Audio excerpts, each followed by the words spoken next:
नमस्कार, शाम के 7 बजने को है, वक्त हो चला है अपना बिहार का। मैं हूं शुभे मिश्रा आपके साथ। चलिए करते हैं खबरों की शुरुआत। कांग्रेस नेता सैम पित्रोदा ने एक और विवादित बयान देकर सियासत को और भी ज्यादा गर्मा दिया है। पित्रोदा ने एक इंटरव्यू में दक्षिण भारतीयों की तुलना अफ्रीकी देश के लोगों से और पूर्वोत्तर भारत के लोगों की चीन से तुलना कर दी।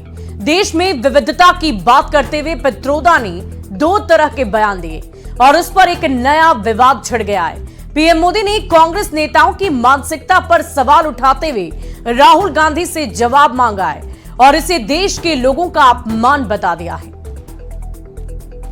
अमेरिका में इस शहजादे के एक अंकल रहते हैं, where people on east look like Chinese, people on west look like Arab. कि जिनका चमड़ी का रंग काला होता है, ये सब अफ्रीका के हैं। कि जिनका चमड़ी का रंग काला होता है, ये सब अफ्रीका के हैं। प्रधानमंत्री मोदी क्यों गुस्से में हैं? पीएम ने चमड़ी के रंग वाली बात क्यों कही? दरअसल चुनावी दंगल के बीच कांग्रेस नेता सैम पित्रोदा ने एक और विवादित बयान दे डाला है। एक इंटरव्यू में पित्रोदा ने दक्षिण भारत के लोगों की तुलना अफ्रीका के लोगों से की है, पूर्वोत्तर भारत के लोगों की तुलना चीन से कर डाली तो पश्चिमी हिस्से में रहने वालों को अरब जैसा बताया है। पहले सुनिए सैम पित्रोदा का बयान। We could hold country together as diverse as India, where people on east look like Chinese, people on west look like Arab, people on north look like, maybe white, and people in south look like Africa. Sam Pitroda Bharat में विविधता की बात को लेकर अपनी बात जिस अंदाज में कही, उस पर सियासी संग्राम छिड़ गया है। पीएम मोदी अपनी जनसभाओं में पित्रोदा के बयान को जोर शोर से उठा रहे हैं, लोगों को कांग्रेस नेताओं की मानसिकता बता रहे हैं।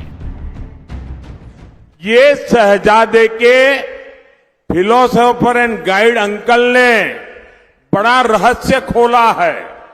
उसने कहा है कि जिनका चमड़ी का रंग काला होता है, ये सब अफ्रीका के हैं। मतलब आप सबको, मेरे देश के अनेक लोगों को चमड़ी के रंग के आधार पर उन्होंने इतनी बड़ी गाली दे दी। सैम पित्रोदा के बयान पर जेडीयू नेता केसी त्यागी ने भी कड़ी आपत्ति जताई है। त्यागी कहते हैं, देश तोड़ने वाली मानसिकता के लोगों को अफ्रीका की नागरिकता ले लेनी चाहिए। वो न सिर्फ कांग्रेस पार्टी का नुकसान कर रहे हैं, बल्कि देश की एकता को भी नए तरीके से परिभाषित करके वो नए खतरे पैदा कर रहे हैं। उनको अफ्रीका के साथ मिला करके रेसिस्ट रिमार्क श्री पित्रोदा ने किया है। कांग्रेस पार्टी को चाहिए कि उनको उनके पदों से मुक्त करें और हमारा सुझाव है कि वो दक्षिण अफ्रीका और अमेरिका के किसी देश में जाकर के नागरिकता स्वीकार करें।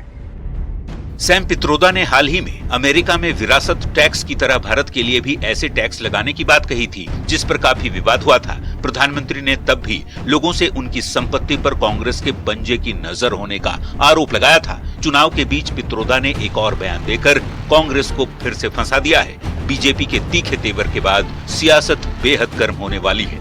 न्यूज़ 18 के लिए दिल्ली से अमितेश सिंह के साथ ब्यूरो रिपोर्ट। वहीं मुसलमानों को आरक्षण पर आरजेडी अध्यक्ष लालू प्रसाद के बयान पर घमासान लगातार जारी है। बीजेपी और जेडीयू के नेता लालू प्रसाद पर तुष्टीकरण की राजनीति करने का आरोप लगा रहे हैं, तो आरजेडी और कांग्रेस पीएम मोदी पर ही हमलावर है।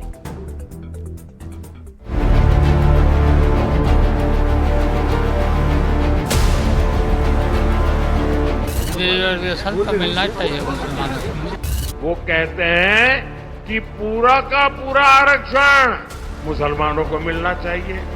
आरक्षण सामाजिक आधार होता है, धर्म आधार नहीं होता है। मुसलमानों को आरक्षण के बयान पर भले ही आरजेडी अध्यक्ष लालू प्रसाद ने चंद घंटे में ही यू टर्न ले लिया हो, लेकिन इस मुद्दे पर सियासत थमने का नाम नहीं ले रही। एससी, एसटी, ओबीसी समाज को जितना आरक्षण मिला है, वो छीनकर ये लोग पूरा का पूरा आरक्षण मुसलमानों को देना चाहते हैं। मुसलमानों को आरक्षण पर आरजेडी अध्यक्ष लालू प्रसाद के बयान पर घमासान जारी है। बीजेपी के नेता लालू प्रसाद पर तुष्टीकरण की राजनीति करने का आरोप लगा रहे हैं। किसी तरह से वोट प्राप्त करने के लिए तुष्टीकरण की राजनीति की बात कर रहे हैं। हमने कहा कि ये दलितों का, अति पिछड़ों का, गरीबों का, सनातन के संतानों के हित की बात नहीं करेंगे। ये अपने वोट के लिए कोई भी सौदा कर सकते हैं। ये लोग धर्म के नाम पर पिछड़ों का, अनुसूचित जाति और अति पिछड़े सभी का आरक्षण, ये लोग धर्म के नाम पर मुसलमानों को देने का इनका मन बना हुआ है। यही लोग हैं जो आरक्षण का इस प्रकार से दुरुपयोग करना जो कर्नाटक में किया है। वहीं जेडीयू नेता केसी त्यागी का कहना है कि जब आप मुस्लिम के लिए अलग से आरक्षण मांगते हैं तो इसका मतलब मुस्लिम के अंदर गरीब मुस्लिम का पूरा कोटा खाने की आप फिर छूट देते हैं। जो वक्तव्य लालू जी का है वो आश्चर्यजनक है और जिसकी जितनी भी निंदा की जाए उतनी कम है। लालू प्रसाद के बयान पर आरजेडी नेता तेजस्वी यादव ने सफाई दी है। तेजस्वी यादव का कहना है कि वो लोग आरक्षण लेने वाले नहीं बल्कि आरक्षण को बढ़ाने वाले लोग हैं। अब तक हम लोगों ने जो आरक्षण बढ़ाया, जाति आधारित गणना कराने के बाद 9वें सूची में डालने के लिए कैबिनेट ने हम लोगों ने भेजा था। अब तक जो है 9वीं सूची में वो उन्होंने किया नहीं। क्यों नहीं किया? पीएम मोदी पहले से आरोप लगाते रहे कि इंडिया अलायंस के नेता ओबीसी, एससी और एसटी का आरक्षण छीनकर मुसलमानों को देना चाहते हैं। लालू प्रसाद के बयान के बाद एक बार फिर यह मुद्दा चुनाव प्रचार के केंद्र में आ चुका है और प्रधानमंत्री समेत पूरी बीजेपी हमलावर है। Bureau report, news 18। और लोकसभा चुनाव की तारीख जैसे जैसे आगे बढ़ती जा रही है, नेताओं के बयान भी सामने आ रहे हैं और इसी बीच अलग अलग नेताओं के बयान के बाद आरोप भी लगाया जा रहा है। बीजेपी और जेडीयू के नेता लालू प्रसाद पर तुष्टीकरण की राजनीति का आरोप लगा रहे हैं। वहीं लोकसभा चुनाव की तारीख जैसे जैसे आगे बढ़ती जा रही है, नेताओं के दावे भी तेज होते जा रहे हैं। पीएम मोदी चौथे फेज के बाद कांग्रेस को माइक्रोस्कोप लगाकर सीट ढूंढने की नौबत आने की बात कह रहे हैं, तो बिहार में नेता प्रतिपक्ष तेजस्वी यादव का दावा है कि 4 जून को इंडिया गठबंधन सरकार बनाने जा रहा है।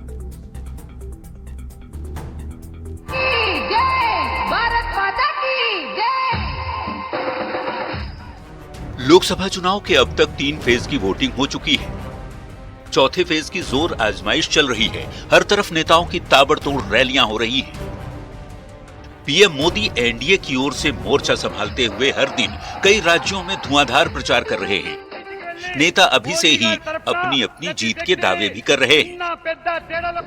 तेलंगाना के वारंगल में विशाल चुनावी सभा को संबोधित करते हुए पीएम ने कांग्रेस पर तंज कसते हुए कहा कि अब तक हुए चुनाव में मैग्नीफाइंग ग्लास लेकर अपनी सीटें खोज रही कांग्रेस के नेता चौथे फेज के बाद अपनी सीटें माइक्रोस्कोप के जरिए ढूंढेंगे।